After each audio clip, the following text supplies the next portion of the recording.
मुझे बहुत आश्चर्य हुआ है कि यशवंत सिन्हा जी कैसे द्रौपदी मुर्मू के खिलाफ राष्ट्रपति पद का उम्मीदवार बनने के लिए तैयार हो गए विपक्ष के कहने पर ही, क्योंकि वो जितने सालों से मैं उनको जानती हूँ, जब से वो बीजेपी में आए हैं तब से, तो उनने जो बातें की हैं वो हमेशा नारी के उत्थान की, गरीबों के अभ्युदय की, अप्रेस्ड क्लासेस को आगे लाने की। उस हिसाब से द्रौपदी मुर्मू एक ऐसे उम्मीदवार हैं, श्रीमती द्रौपदी मुर्मू जी, राष्ट्रपति पद की, जो भारत का सम्मान पूरी दुनिया में बढ़ेगा उनके उम्मीदवारी से और उनके चुनाव जीतने से, क्योंकि वो भारत को रिप्रेजेंट कर रही हैं बिल्कुल ठीक से। भारत की जितने भी प्रकार के लोग हैं उनका सोच है, महिलाओं का, जो वंचित वर्ग हैं उनका, और पढ़े लिखे जो विदुषी स्त्रियां हैं उनका, उन सबका प्रतिनिधित्व कर रही हैं। पूरा पैकेज है वो, मात्र एक महिला ही नहीं है, वो महिला होने के नाते उनमें जो पैकेज है वो पूरे भारत की समस्याओं और समाधानों का पैकेज है उनमें। और ऐसा निर्णय किया है कि मैं कितना अभिनंदन करूँ मोदी जी का। तो हम जब बैठते थे यशवंत सिन्हा जी के साथ में, तब वो जो बातें करते थे और वही खड़े हो गए द्रौपदी मुर्मू के खिलाफ, तो इसका मतलब वो जो बातें करते थे वो फर्जी थी, नकली थी, सिर्फ भाषण देने के लिए थी। क्योंकि वो जो थिंक टैंक था एक प्रकार का, जिसमें अरुण शौरी हुआ करते थे, अरुण जेटली जी हुआ करते थे, गुरुमूर्ति जी हुआ करते थे, यशवंत सिन्हा जी हुआ करते थे। तो मैं बहुत छोटी थी उन लोगों से, लेकिन मैं कभी कभी उनके साथ बैठती थी। उस समय पे यशवंत सिन्हा जी बहुत बड़ी बड़ी बातें करते थे, उत्थान होना चाहिए, गरीबों का उत्थान होना चाहिए, महिलाओं का उत्थान होना चाहिए। और जब उत्थान का समय आया तो आप ही खड़े हो गए। हारना तय है, इसलिए मैं कुछ नहीं बोलूँगी, लेकिन खड़ा होना भी अपने आप में ये साबित करता है कि यशवंत सिन्हा जी ने अपनी ही कही हुई बातों का पालन नहीं करके साबित कर दिया कि लोगों की कथनी और करनी में कितना बड़ा अंतर होता है। ये उनकी कथनी और करनी का इतना बड़ा अंतर उनके अंदर मौजूद होगा कि मुझे नहीं पता।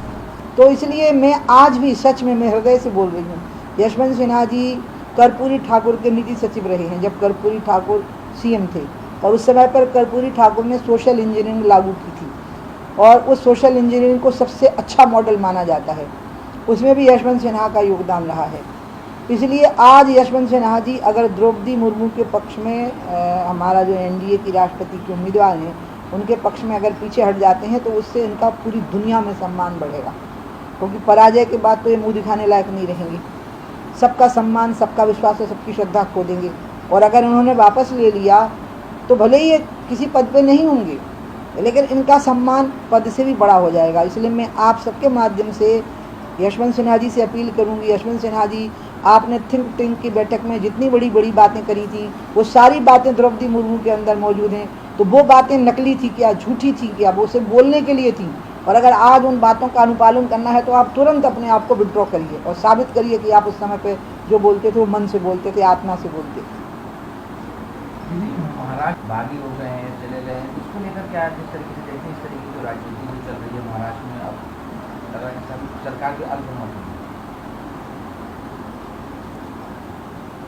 जो महाराष्ट्र में सरकार बनी थी वो है अननेचुरल थी, वो बन नहीं सकती, क्योंकि शिवसेना का और कांग्रेस का अलायंस हो नहीं सकता था। लेकिन वो हुआ, बीच में उनमें झगड़े भी हुए। तो ये जो एंड हुआ है ये तो काफ़ी देर हो गई है। ये तो सड़ा हुआ फल टूटा है, ये फल तो सड़ चुका था, क्योंकि ये बहुत ही गलत था, अनैतिक था, विचारहीन था। इसका एक ही विचार था कि हमें बीजेपी को आने से रोकना है, और उद्धव ठाकरे ने सारी विचारधारा छोड़ी, सब कुछ छोड़ा। और जो नवनीत राणा के साथ बर्ताव हुआ वो इतना ख़राब हुआ, सारी मर्यादाएं जिस प्रकार से तोड़ी गई, जबकि मैंने नवनीत को आज तक मतलब टीवी पे ही देखा है। और इससे साबित होता है कि इस सरकार का कितना स्तर गिर चुका था और ये कितना दुरुपयोग कर रहे थे सत्ता का। और इसलिए ये कोई बाला साहब ठाकरे की शिवसेना बिल्कुल नहीं थी। ये पूरी तरह से वो शिवसेना थी जो कांग्रेस की गुलाम थी और उनके एजेंडा पर चल रही थी। ये कांग्रेस की बी टीम थी ये शिवसेना, ये बिल्कुल बाला साहब ठाकरे की शिवसेना नहीं थी। इसलिए ये जो हुआ है ये तो होना ही था। हमारे चैनल को लाइक, शेयर और सब्सक्राइब जरूर करें और नई अपडेट्स के लिए बेल आइकन दबाना ना भूलें।